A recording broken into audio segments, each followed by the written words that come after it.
Hello friends, कैसे हो आप सब। उम्मीद करती हूँ बहुत ही अच्छे होंगे। मैं वापस से आ गई हूँ आपके लिए एक न्यू एक्सप्लेनेशन लेकर। तो आपको ड्रामा बहुत ही ज़्यादा अच्छा लगेगा, तो जल्दी से अभी लाइक एंड शेयर सब्सक्राइब कर दो, क्योंकि ड्रामा फुल ऑफ रिवेंज में होने वाला है। ड्रामे की ओपनिंग होती है और हमें वहाँ पे रहन दिखाई जाती है, जिसका बहुत ही ज़्यादा बुरा एक्सीडेंट हो जाता है। और तभी वो अपने हस्बैंड को कॉल मिलाती है, लेकिन उसका हस्बैंड तो उसे कह रहा होता है कि वो खुद ही हॉस्पिटल चले जाए, उसकी मीटिंग है आज, वो वहाँ है। तभी वहाँ पे तो रैन उससे बैक करने लग जाती है और कहती कि मेरा बहुत बुरा कार एक्सीडेंट हो गया, मैं कहाँ से जाऊँ हॉस्पिटल में, मुझे समझ में नहीं आ रहा। लेकिन उसका हस्बैंड उसकी एक नहीं सुनता और कॉल कट कर देता है। दूसरी साइड हमें उसका हस्बैंड जंग दिखाया जाता है, जो वहाँ पे कार एक्सीडेंट देख रहा होता है, और वो कोई बिजी नहीं होता।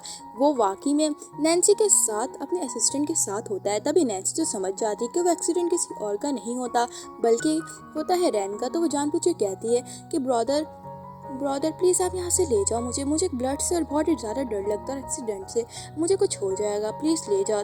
ब्रदर जियांग प्लीज़ मेरी बात सुनो, मुझे बहुत ही ज़्यादा डर लगता है। तभी जियांग उसे काम डाउन करता है और बोलता है डरने की ज़रूरत नहीं है, मैं भी न्यूटन ले लेता हूँ। और कहता है कि तुम डरो मत, बस तुम ऐसा करो कि जैसे कुछ हुआ ही नहीं था, और आंखें बंद कर लेता है उसकी, ताकि उसे डर ना लगे। और वाकई में वहाँ से न्यूटन ले लेता है। तभी वहाँ पे तो उसे रैन देख रही होती है और कहती है कि ये है तुम्हारा बिजी होने का बहाना, तुम अपने मिस्टर्स के साथ घूम रहे हो और मुझे कह रहे हो कि तुम बिजी हो। ऐसे कैसे हो सकता है, तुम वाकई में एक यूजलेस हो मेरे लिए, कि मैं तुम्हें हमेशा से पता नहीं क्या ही लगती हूँ, कि तुम मेरी हमेशा से ही मुझे इतना सुनाते रहते हो। आज तो तुमने हद ही पार कर दी, बेहोश हो जाती है।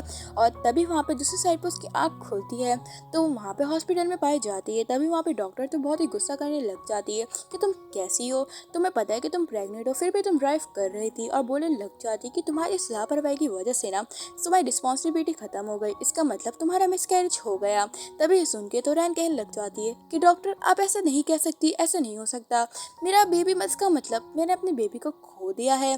तभी वहाँ पे डॉक्टर कहने लग जाती तो और क्या, मैं क्या झूठ बोलूँगी, तुम रिपोर्ट्स खुद ही देख लो, तुम अपने चाइल्ड को सेफ नहीं कर पाई हो इसलिए। तभी वहाँ पे तो रैन को तो बहुत ही गुस्सा आता है कि वो अपनी चाइल्ड को सेफ नहीं कर पाई है। और अब रैन तो प्रेग्नेंट होती है, लेकिन उसने बात अपने हस्बैंड को नहीं बताई हुई होती है, वो उसे सरप्राइज ही दे रही होती है, जा रही होती है। लेकिन तभी वहाँ पे रैन के मोबाइल में आता है नोटिफिकेशन, जो किसी और का नहीं, नैन्सी का ही होता है, जो उसे मैसेज करके दिखा रही होती है कि वो आज ब्रदर जियांग के साथ हैंग आउट कर रही थी। और कहती है मैसेज में कि वो जल्दी जियांग को छीन लेगी और उसकी जगह ले लेगी। और कहने लग जाती है कि वो दिन बहुत ही ज़्यादा करीब है, आज देखो जियांग तुम्हें नहीं बचाया पाया, फिर भी वो मेरे साथ है। और तभी देखे तो रैन को बहुत ही ज़्यादा गुस्सा आता है और कहती है कि काश 7 साल पहले वाली गलती अगर मैं नहीं करती ना, तो आज मेरे साथ ऐसा नहीं होता, मैं अपने बेबी को इतनी बुरी हालत में लॉस नहीं कर पाती। वाकई में मेरा हस्बैंड एक बहुत बड़ा चीटर निकला, मैंने कितने ख्वाब देखे थे कि मैं उसके साथ अपनी लाइफ एंजॉय करूंगी और उसे गुड न्यूज़ दूंगी कि वो वाकई में फादर बनने वाला है।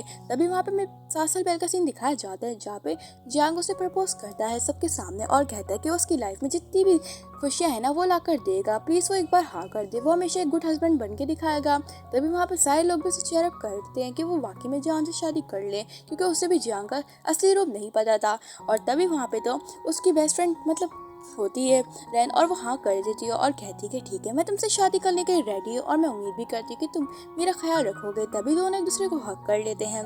तभी वहाँ पे तो ये सोच के रैन गुस्सा करती है और कहती है कि अब खत्म हो गया, अब 7 साल पहले रिलेशन तुम नहीं मैं तोड़ूंगी, तुमने मेरे को चीट करा है अपने असिस्टेंट के साथ, वो मेरी मिस्ट्रेस बनना चाहती है और देखो बन गई। और कहने लग जाती है कि अब सब कुछ खत्म हो गया, मैं अपने बेबी का बदला इससे भी बुरा लूँगी। और कहती है कि अब वो सिंगापुर चली जाएगी हमेशा हमेशा के लिए, और वहाँ पे अपनी जितनी भी लाइफ है वहाँ पे वो बिताएगी। और कहती है कि सब खत्म हो गया। और तभी वो वहाँ पे अपने फ्रेंड को कॉल करती है और कहती है कि मैं परसों ही सिंगापुर आ रही हूँ और मैं जल्दी फ़्लाइट बुक करके आती हूँ। और कहती है कि मैं जियांग के साथ सारे मतलब सेपरेट होकर आ रही हूँ, क्योंकि उसकी वजह से मेरा मिसकैरेज हो गया है, वो एक लापरवाह और यूँ बहुत ही ज़्यादा घटिया हस्बैंड है। और तभी हमें दूसरी साइड पे दिखाया जाता है रैन, जो घर पे बैठ के फ़्लाइट की टिकट्स बुक कर रही होती है। और तभी वहाँ पे उसकी फ़्लाइट की टिकट्स वेटिंग पे चली जाती है, ऑलमोस्ट मतलब हो जाती है। तभी वहाँ पे तो जियांग आ जाता है और तभी वहाँ पे उसको देखे तो ऐसा बिहेव करती है रैन कि ऐसा कुछ हुआ ही नहीं, वो तो कोई काम में बिजी नहीं थी। तभी वहाँ पे तो आके बैठ के गुस्सा करता है जियांग और कहता है कि तुम कितने दिनों से कंपनी नहीं आई, तुम्हें पता है ना इस कंपनी में कितने सारे लॉस हो गए थे, और ऊपर से तुम मेरे को कॉल पे कॉल करती हो। और बोलने लग जाता है कि तुम कितनी ज़्यादा यूजलेस हो। तभी वहाँ पे तो ये सुन के रैन कहने लग जाती कि यूजलेस हो नहीं, मैं नहीं वो है। उससे तो एक बार पूछा भी नहीं कि उसका एक्सीडेंट कैसे हुआ, अब वो कैसी है, बल्कि वो काम का पूछ रहा है। और तभी वहाँ पे गुस्सा करने लग जाती है रैन जियांग पर और कहती है कि तुमने एक बार मेरे एक्सीडेंट का पूछा ही नहीं, तुम्हें बस काम की ही फिक्र है, तुम पक्का नैन्सी के साथ ही होगे। तभी वहाँ पे तो जियांग तो कहता है कि वो काम के सिलसिले में नैन्सी को लेकर जा रहा था और कहता है कि तुम्हें जो समझना है समझो, इस रिपोर्ट को कल से कल रेडी करके दिखाओ। और कहता है कि परसों ना एक पार्टी है, तो हमें जल्द से जल्द ये रिपोर्ट्स रेडी करनी है, मुझे तुम्हारी कोई बात नहीं सुननी, वैसे भी तुम खुद भी हॉस्पिटल जा सकती हो। तभी ये बात तो वहाँ पे ख़त्म कर देती है रैन और कहती है कि क्या फ़ायदा इस पागल बेवकूफ़ आदमी से बात करने का, ये तो बात करने के लायक भी नहीं है। तभी वहाँ पे तो जियांग तो उस पर भड़क रहा होता है, लेकिन नेक्स्ट सीन में हमें दिखाया जाता है मॉर्निंग में, जहाँ पे अपना सामान पैक कर रही होती है रैन, मतलब कंपनी के लिए भी निकल रही होती है। लेकिन तभी वो वहाँ पे कुछ ऐसा देखती है जैसा उसका देख के तो दिमाग ही पूरा ख़राब हो जाता है। वहाँ पे वो नैन्सी की एक चीज़ देखती है जिसको देख के तो उसका दिमाग ख़राब होता है और कहती है कि वाकई में ये औरत तो मेरे घर में डाकर डाल चुकी है। इसका मतलब क्या है कि अब इस जगह मेरी मतलब वो मेरी वाइफ की पोजीशन लेना चाहती है, जान की वाइफ बनना चाहती है और कहती है कि मैं ऐसा होने नहीं दूंगी, मेरे होते हुए ऐसा नहीं हो सकता। और कहने लग जाती है कि ये लोग थोड़ा सब्र नहीं कर सकते थे। और तभी ये चीज़ वो अपने बैग में रख देती है और गुस्से में पूरे मूड गुस्से में ऑन हो जाता है उसका, और जल्दी से वहाँ पे डिनर करने के लिए बैठ जाती है। और तभी वहाँ पे जियांग और रैन दोनों एक साथ डिनर कर रहे होते। तभी वहाँ पे रैन खाने के लिए डम्पलिंग्स उठाती है लंच बॉक्स में, लेकिन तभी ये बात नोट कर लेता है जियांग और वो उससे दूर करता है और कहता है कि ये तुम नहीं खा सकती लंच बॉक्स वाले, और कहता है कि तुम प्लेट वाले खा लो, क्योंकि लंच बॉक्स वाले मैंने नैन्सी के लिए रखे हैं स्पेशली, क्योंकि उसने मुझे बताया था कि उसे बहुत ही ज़्यादा पसंद डम्पलिंग्स, तो आज मैं उसके लिए लेकर जा रहा हूँ। और उसे प्लेट्स वाले डम्पलिंग्स देने लग जाता है। लेकिन तभी वहाँ पे हंसती होती है और मुस्कुराते हुए कहती है रैन कि वाकई में आदमी कितना बेवकूफ़ है। और तभी वो कहती है कि तुम्हें एक दिन की आई हुई औरत का पता है कि उसे क्या पसंद है क्या नहीं, लेकिन तुम्हें ये नहीं पता कि 7 साल से हम दोनों रिलेशन में हैं। तुम्हें आज तक ये नहीं पता कि मुझे डम्पलिंग से एलर्जी है, तुम पक्का नैन्सी के चक्कर में हो ही ना। और तभी सुन के तो जियांग को तो बहुत ही गुस्सा आता है और वो जा रहा होता है। तभी वहाँ पे रैन उसे रोकती है और कहती है कि तुम कुछ भूल रहे हो, और कहती है अपने बैग से निकाल के ये चीज़ मतलब नैन्सी की है तो उसे दे देना, और बोलती है कि जब तक के लिए मैं इस घर में हूँ ना तो वो इस घर में नहीं आनी चाहिए, वरना मेरे से बुरा कोई नहीं होगा। और ये कह के वो अपने चुपचाप से डिनर करने लग जाती है। तभी वहाँ पे जियांग तो कहने लग जाता है कि सारी मिसअंडरस्टैंडिंग है, तुम जैसे समझ रही हो ना वैसे कुछ नहीं है, प्लीज़ ऐसी बातें सोचना बंद कर दो। तभी कहती है रैन जियांग को जवाब देते हुए कि तुम मुझे मर्जी से कहो तो बेटर है, मैं तुमसे अच्छा जानती हूँ कि कौन मेरे पीठ पीछे इस घर में आ रहा है और क्या कर रहा है। दूसरे सीन में हमें दिखाया जाता है पहले के सीन में, जहाँ पे वेट कर रही होती है बारिश में रैन जियांग का, और तभी वहाँ पे जियांग को आती हुई देखती है तो बहुत ही खुश हो जाती है। लेकिन उसके पीछे से नैन्सी आ जाती है और कहती है कि ब्रदर जियांग आप मुझे यहाँ पे घर पे छोड़ने के लिए आए ना, जिसको देख के तो गुस्सा आ जाता है रैन को। और तभी वो अपने हस्बैंड से पूछती है ये कौन है हस्बैंड। तभी वहाँ पे जियांग बताता है कि उसकी असिस्टेंट है और बहुत लेट हो गया ना और बारिश भी हो रही है तो उसे घर छोड़ने जा रहा है, तो तुम ना टैक्सी बुक करके आ जाना, मुझे इसे घर छोड़ना है वरना इसे ठंड लग जाएगी, कि मेरी असिस्टेंट है ना तो सारी रिस्पॉन्सिबिलिटी इसकी जो है वो मेरी बनती है। और ये कह के वहाँ से चले जाता है और वहाँ पे अकेला छोड़ देता है बारिश की हालत में रैन को। और तभी रैन को तो बहुत ही बुरा लगता है। और नेक्स्ट सीन में हमें दिखाया जाता है कंपनी का, जहाँ पे रैन वाकई में कंपनी आ गई होती है। और तभी वो वहाँ पे कुछ लोगों को देखती है, वर्कर्स को, जो बातें कर रहे होते हैं कि जब से रैन थोड़ी दिनों से कंपनी से गैप लिया तब से नैन्सी यहाँ पे आके बॉस के साथ बहुत ही ज़्यादा चिपक रही है, मतलब कि आज बॉस भी उसके साथ हमेशा चिपके रहते हैं, वो लोग हमेशा घूमने जाते हैं और कहने लग जाते हैं कि उसे शर्म आनी चाहिए नैन्सी को, उसे पता है कि बॉस की ऑलरेडी वाइफ है फिर भी वो ऐसी हरकत कर रही है, वो जानबूझ के सब कुछ कर रही है ताकि वो बॉस को फंसा सके। तभी वहाँ पे सोचने लग जाती है कि रैन इनको बोलने से क्या ही फ़ायदा, ये तो सही बोल रहे हैं, सारे करतूत तो उसके हस्बैंड ने ही करे हैं, उनकी वजह से 4 लोग आज इतनी सारी बातें बना रहे हैं बैठ के। तभी वो सामने आती तो जिसको देख के तो वर्कर्स तो डरने लग जाते हैं और बातें करने स्टॉप कर देते हैं। तभी वहाँ पर तो रैन उनको अपने काम करने के लिए कहती है और दूसरे सीन में रैन प्रिंट आउट कर रही होती है वो रिपोर्ट से, और वो सोचने लग जाती है कि वाकई में मेरे आने से पहले कंपनी में पता नहीं क्या क्या बातें फैल गई होंगी, ये सब कुछ नैन्सी की वजह से हुआ है, मैं मतलब प्रेसिडेंट होकर भी क्या फ़ायदा मेरा। और तभी वहाँ पे उसके मोबाइल में नोटिफिकेशन आने लग जाती है जांग की, तभी वहाँ पे उसका रिप्लाई नहीं देती। और तभी वहाँ पे जांग सोचने लग जाते हैं कि मेरा रिप्लाई तो मिनटों सेकंड्स में देती है, लेकिन इससे क्या हो गया है, अभी मेरा रिप्लाई ऐसे क्यों नहीं दे रही है। और तभी वो खुद ही जाता है और बोलने लग जाता है कि तुम मेरा रिप्लाई क्यों नहीं दे रही, मैं तुम्हें इतनी देर से मैसेजेस कर रहा हूँ, कम से कम तुम रिप्लाई तो दे दो ना, तुम जो समझ रही हो ना वैसे कुछ नहीं है, प्लीज़ घर की बात को घर पे ही भूल जाओ, अभी ऑफिस है। और तभी उसे बताता है कि उसकी कल बर्थडे तो उसके लिए केक बनाए और उसे केक की पिक्चर सेंड करता है। और तभी उसे देख के तो याद आता है रैन को कि वो 2 साल पहले भी उसके लिए ऐसे अच्छे मज़ेदार केक बनाया करती थी अपने हाथों से, और जियांग भी देख के खुश होता था और उसे हमेशा के लिए कहता था कि वो हमेशा उसकी बर्थडे पे ऐसे ही केक बनाए। और तभी वहाँ पे जियांग उसे फ़ोटो दिखाता और कहता है कि मुझे एग्जैक्टली ऐसे ही केक चाहिए। तभी वहाँ पे पैसे मांगती है रैन और कहती है कि इसके लिए मुझे पैसे चाहिए होंगे इन सामान को लाने के लिए। और तभी वहाँ पे वो उसे पैसे देता है और तभी वो कहती है कि ठीक है, मैं तुम्हें केक ला के दे दूँगी। और तभी उसके अकाउंट में 1 लाख रुपए आ जाते हैं। तभी वो और मांगती है और कहती है कि मुझे और पैसे की ज़रूरत है, और कहने लग जाती है कि मैं एक काम करती हूँ, अपना खर्चा भी निकलवा लेती हूँ इनमें से, तो मुझे और पैसे ला दो। तभी जियांग तो ये देख के शॉक्ड हो जाता है कि रैन को इतने पैसों की क्या ज़रूरत पड़ गई। तभी वो कहने लग जाती है कि तुम मुझे इतने पैसे दोगे ना, उतना अच्छा मैं तुम लोगों का केक बना के दूंगी, फिर तुम इंजॉय करना। ये बोल के वो वहाँ से चली जाती है। और तभी वहाँ पे आ जाती है असिस्टेंट नैन्सी और कहने लग जाती है कि ब्रदर आपका बर्थडे है ना, मैं आपके लिए केक बनाना भूल गई, आई एम सॉरी, अब क्या होगा। तभी वहाँ पे तो उसे शांत करवाते, कंट्रोल करवाते और कहता है जियांग तुम बेफिक्र हो जाओ, आज रात को मेरी वाइफ केक लेकर आ रही है तो हम लोग साथ सेलिब्रेट करेंगे। जिसको देख के तो नैन्सी बहुत खुश होती है और कहने लग जाती है कि ठीक है, वो भी सिस्टर के हाथ का केक खाना चाहती है।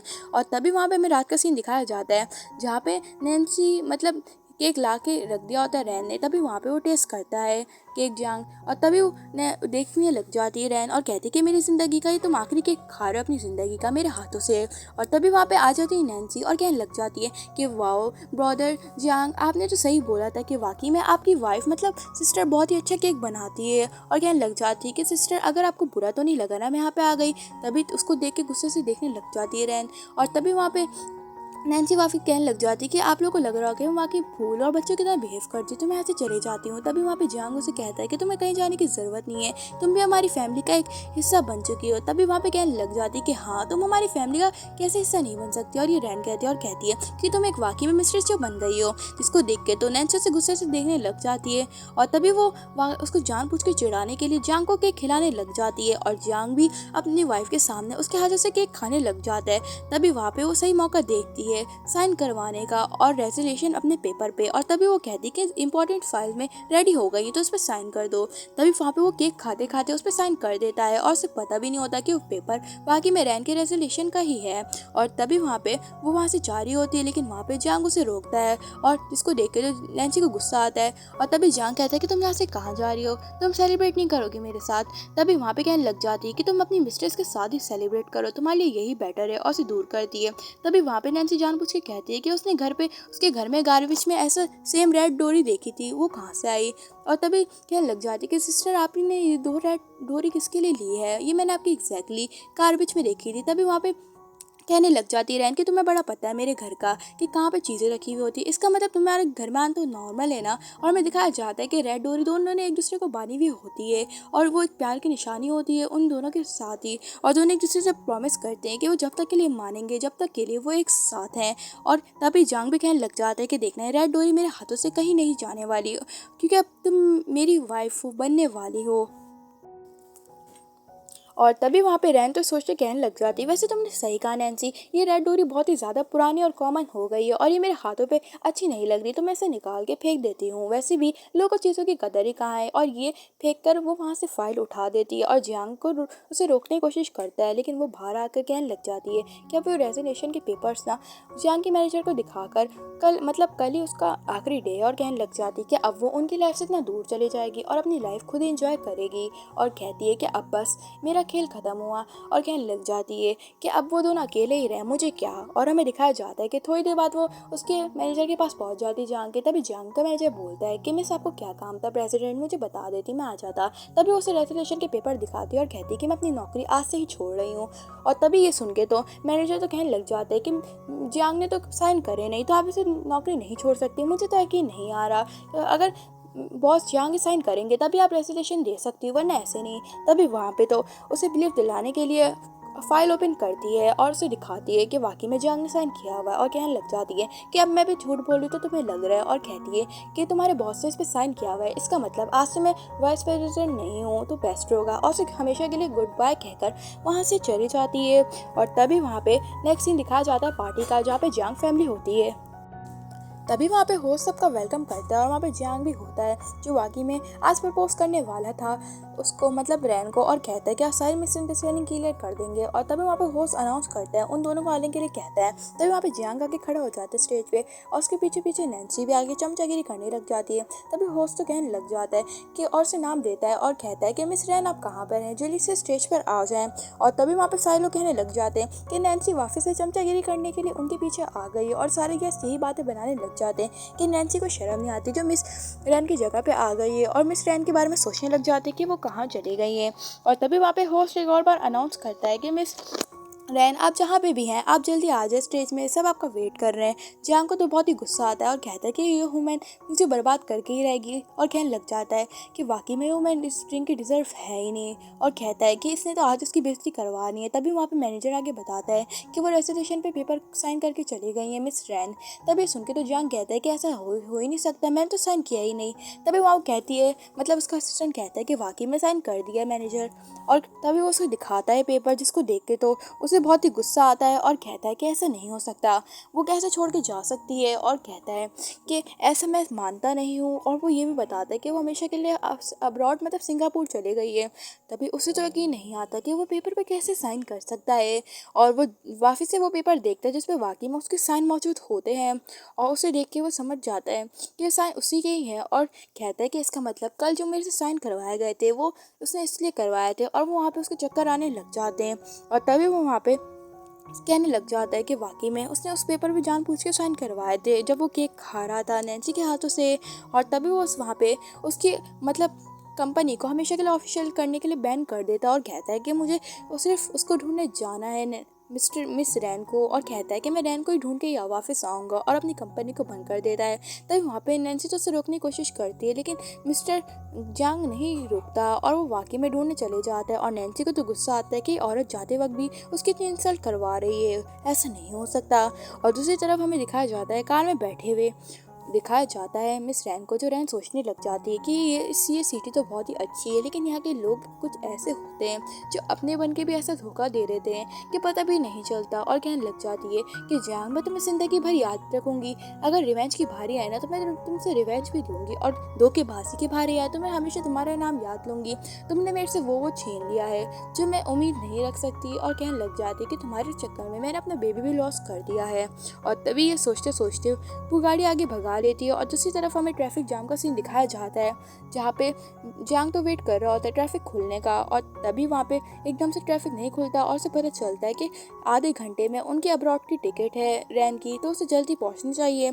तभी वहाँ पे जांग तो उसे कॉल लगाने की कोशिश करता है, लेकिन रैन तो कॉल नहीं उठाती है। तभी जांग तो वापस से ट्राई करता है, लेकिन वो देखता है कि टाइम तो ऑलरेडी होने वाला है, तो वो कार छोड़ के ही वहाँ से सिंगल से भागने लग जाता है उसे ढूंढने के लिए, ताकि वो मिल जाए उसे। और तभी वहाँ पे दूसरी तरफ दिखाया जाता है रैन को, जो एयरपोर्ट पहुँच चुकी होती है और वहाँ से जा रही होती है। और तभी वहाँ पे वो अपने मोबाइल में नोटिस करती है कि वाकई में जियांग की बहुत सारी मिस कॉल और मैसेजेस आ रहे होते हैं। और तभी वो कहने लग जाती है कि ये आदमी उसका पीछा अभी भी नहीं छोड़ेगा, वो अभी भी उससे सुकून की लाइफ नहीं जीना चाहता है। और कहने लग जाती है कि अब उसने छोड़ तो दिया ना, वो खुशी मनाए, ऐसा क्यों नहीं कर रहा। और तभी वो वहाँ पे उसके मैसेजेस देखने लग जाती है। और तभी वो डिसाइड करती है कि अब बहुत ख़त्म, अब सब कुछ ख़त्म। और वो अपनी एक सिम निकालती है और कहती है कि अब मैं ये सिम वो जड़ बन रही है, अब मैं सिम को ही यहाँ से हटा दूंगी, तो यही मेरा काम हटा देगी। और कहती है कि बहुत ही लेट हो गया है मिस्टर जियांग। और ये कह के वो अपनी सिम ना ट्रैश में फेंक देती है और कहती कि मेरी फ़्लाइट का टाइम होने वाला है, मुझे जल्द से जाना चाहिए।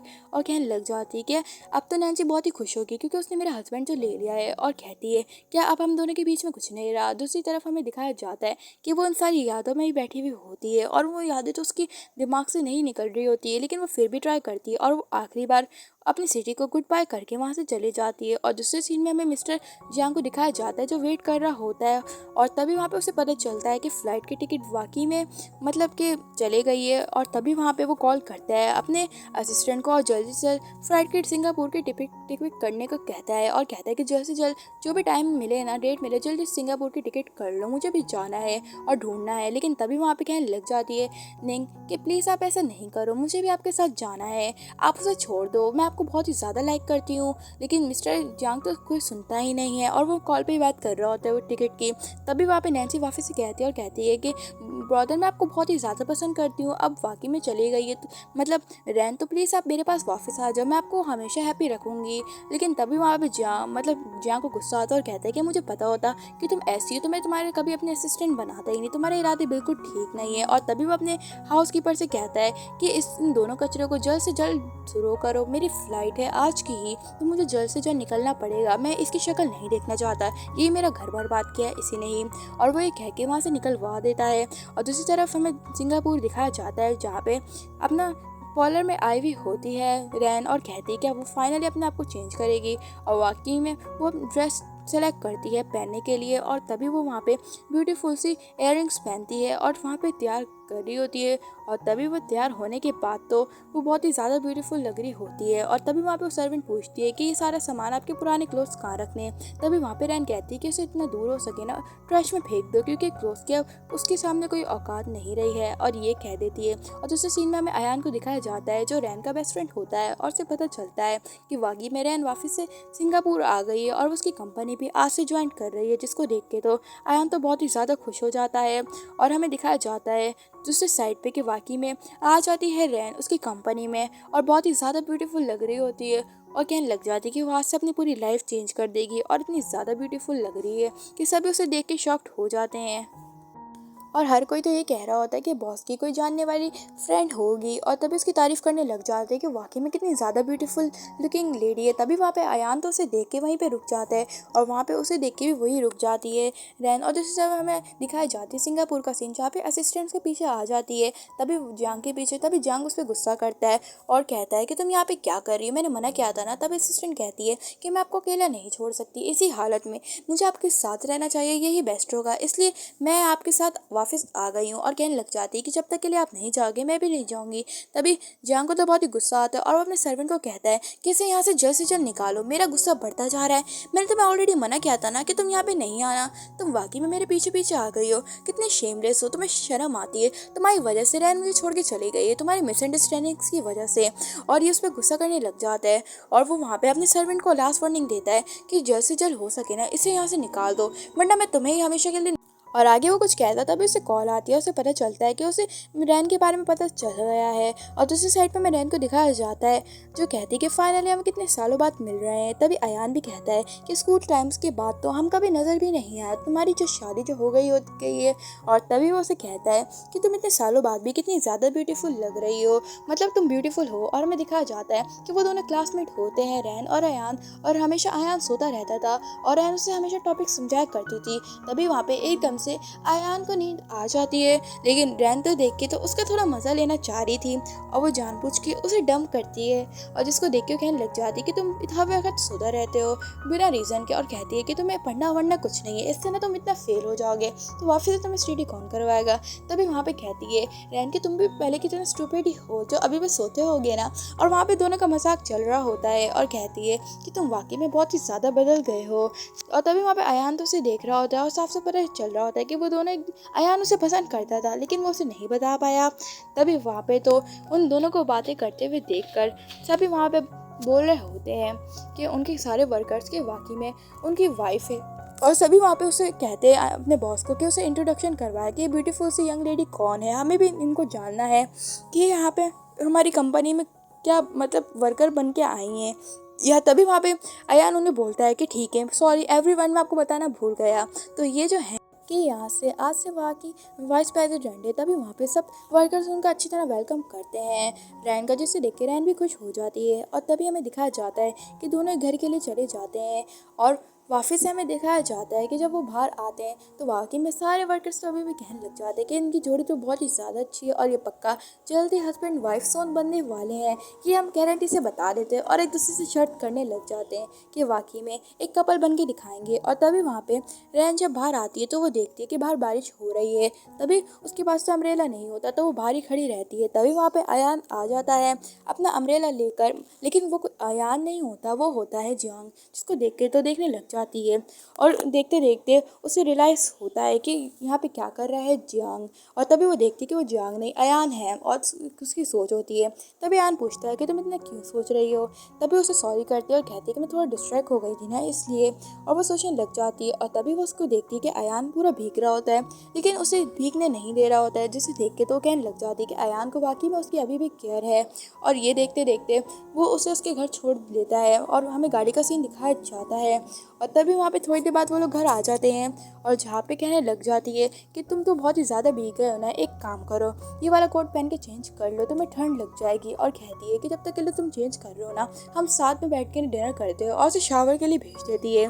तभी वहाँ पे वो अयान तो उसे ही देखने लग जाता है और चले जाता है। तभी वहाँ पे नोट करती है कि रैन के बाहर कोई आया है और तभी वो बाहर नोटिस करती है तो वहाँ पे कोई और नहीं होता, वहाँ पे होता है जियांग जो उसका वेट कर रहा होता है और बोलता है कि वो उससे बिना पूछे अब्रॉड कैसे आ गई है और उसके कॉल्स और मैसेजेस का रिप्लाई क्यों नहीं कर रही। तभी वहाँ पे तो रैन कहने लग जाती है कि सब बात खत्म हो गई, तुम नैन्सी के साथ ही रहो बेटर है। तब वहाँ पे जियांग कहता है कि मैं कितनी बार समझाऊं नैन्सी, मेरा कुछ भी नहीं चल रहा है। और उसे कहता है कि मैं तुमसे लेना आया हूं। तभी कहने लग जाती है रैन कि अभी भी तुम्हें सुकून नहीं पड़ा, मैं तुम्हारी लाइफ से कितना दूर चले गई ना, तो बेटर यही होगा कि तुम भी मेरी लाइफ से दूर हो जाओ, वरना मेरे लिए अच्छा नहीं होगा।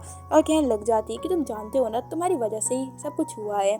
और तभी उसे अपने सारे पुराने मोमेंट्स याद आने लग जाते हैं कि कैसे उस बेचारी के साथ क्या क्या हुआ है। तभी वहाँ पे जैन देख लेता है अयान को, जिसको देख के तो वो शॉक्ड ही हो जाता है। तभी अयान तो उससे हाथ मिलाते के आगे करता है लेकिन वो उससे कहने लग जाता है जियांग के देख ले तुम्हारा सिलसिला, तुमने भी तो मुझे धोखा दिया है। लेकिन इसके बाद तो रैन कुछ नहीं बोलती। तभी अयान कहता है कि वो गलत समझ रही है और बोलता है कि तुम यहाँ पे आके बिला वजह रैन के साथ ज़बरदस्ती नहीं करो, चुपचाप से यहाँ से चले जाओ।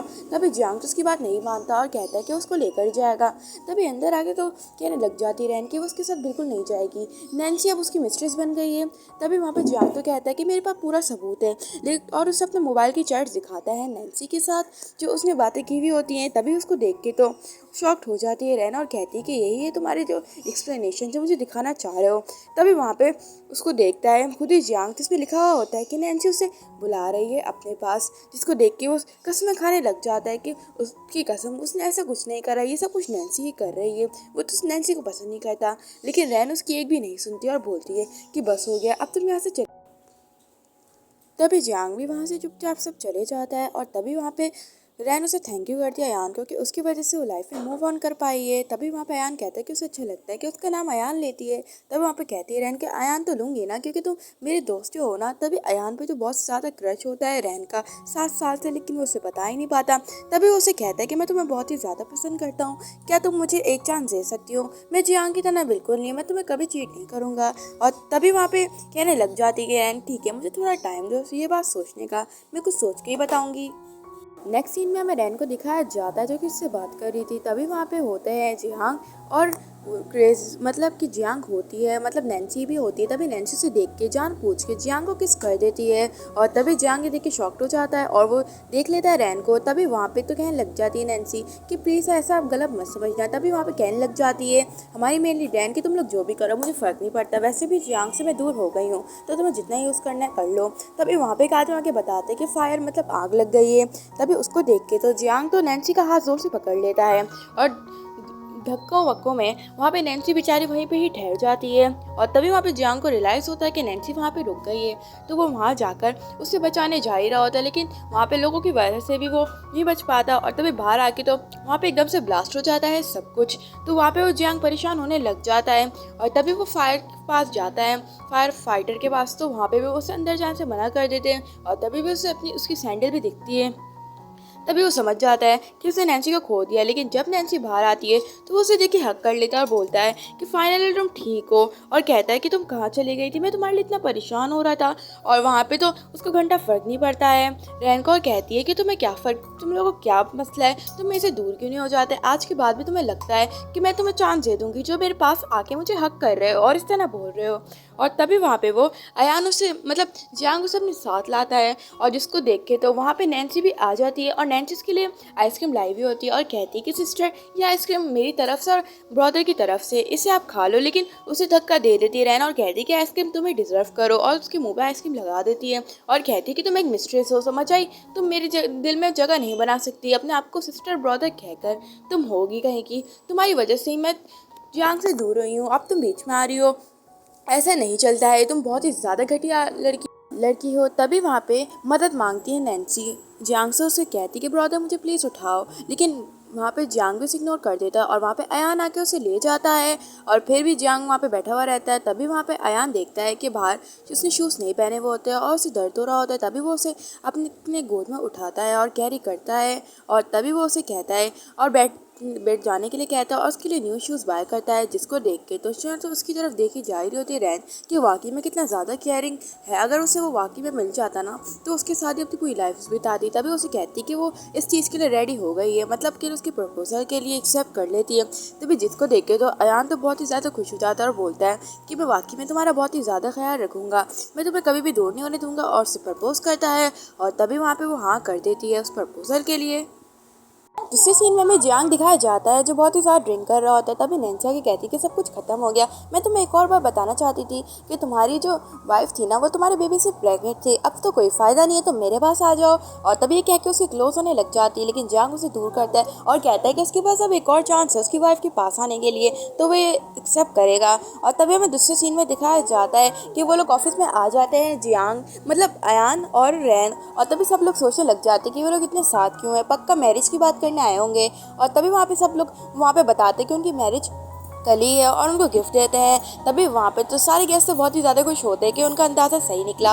और तभी वहाँ पे अयान भी कहता है कि तुम लोग मेरी मैरिज में ज़रूर आना, क्योंकि तुम लोग भी मेरी फैमिली का एक हिस्सा हो, तो ज़रूर आना। तभी वहाँ पे तो ये सुन के तो बहुत ही ज़्यादा लोग खुश हो जाते हैं कि वाकई में अयान सबको प्रॉपरली सेम ट्रीटमेंट देता है, वो भी बेस्ट। और तभी सब लोग उसके लिए तालियां और क्लैपिंग बजाते हैं और वहाँ पे रैन का वेलकम करते हैं। और दूसरे सीन में उनकी वेडिंग दिखाई जाती है जहाँ पे सब उनका वेलकम करते हैं। तभी वहाँ पे होस्ट उनको वेडिंग स्टार्ट करने के लिए कहता है। तभी वहाँ पे अयान कहता है कि 7 साल पहले मुझे मेरी मतलब लवली वाइफ मिली थी रैन, और आज वो फाइनल के साथ शादी करने वाला है, कितने अच्छे मोमेंट्स है ना। तभी वहाँ पे आ जाता है जियांग और कहता है कि ये शादी मैं रुकवाने आया हूँ, ये ऐसा नहीं हो सकता, ये मेरी वाइफ है। तभी वहाँ पे सब उसे देख के शॉक्ड हो जाते हैं। तभी अयान बोलने लग जाते हैं कि तुम यहाँ पे क्यों आए हो, तुम्हारा यहाँ पे वेलकम नहीं है। लेकिन वहाँ पे सुनता ही नहीं जियांग और कहता है कि तुम भूलो मत रैन, तुम मेरे बेबी से प्रेग्नेंट हो और अब तुम वह शादी कर रही हो किसी और से, ये बात नहीं चलती है। तभी वहाँ पे तो ये सुन के तो गुस्सा आ जाता है रैन को, और तभी वहाँ पे उसे नीचे बैठ के प्रपोज करता है और बोलता है कि वो अब उस एक गुड हस्बैंड बन के दिखाएगा उसके पास, प्लीज़ वो वापस आ जाए।